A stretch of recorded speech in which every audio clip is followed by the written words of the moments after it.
Laser cutting life is pretty sweet at Lick. We've got a 25-watt Epilogue machine in the electronics lab. We got another 30-watt machine also in the electronics lab. And we've got a 90-watt full spectrum machine in the back of the metal shop.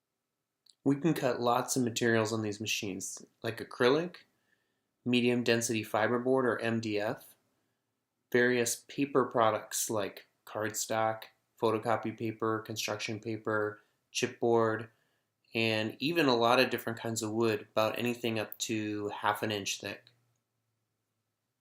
The thickness of the material is going to determine which machine you use. Like, for example, this piece here is 1/8 of an inch thick.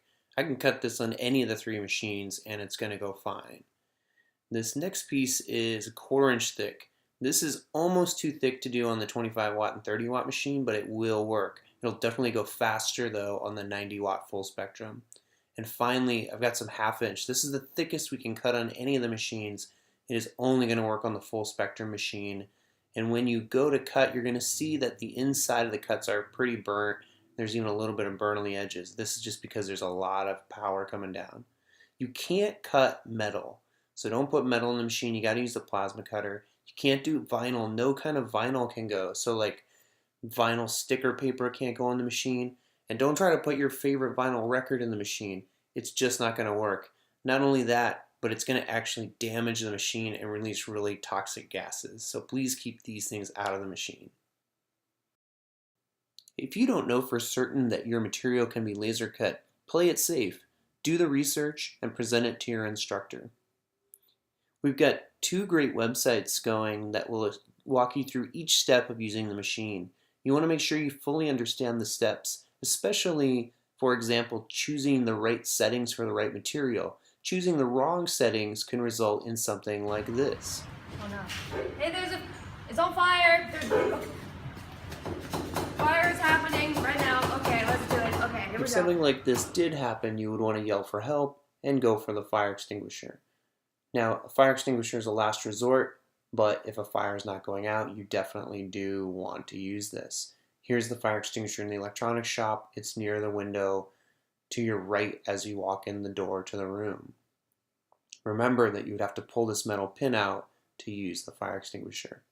If you're in the metal shop, the fire extinguisher is to the right of the laser cutter on the wall above the forge tools.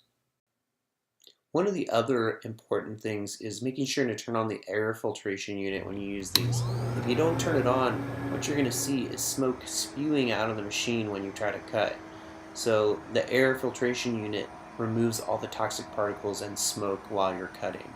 So next to each machine you'll see a large white box, and that box will either have a switch or a red button. When you press it, you'll hear the vacuum turn on. And when you're finished, turn that off. If you're in the metal shop, look for that unit under the table that the computers are on. With all the machines, a correct Z height must be achieved before cutting. Whenever the machine is in the middle of doing this Z height process, make sure to not stop it in the middle of that process. If you need to stop it, wait for it to start cutting. Finally, be as eco-friendly with your material as possible.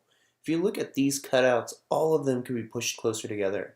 If you push the pieces closer together and use the upper right-hand corner of the material, you'll have larger areas of the material left over that other people can use. So go to the URLs on the machine, get the steps, and cut something beautiful.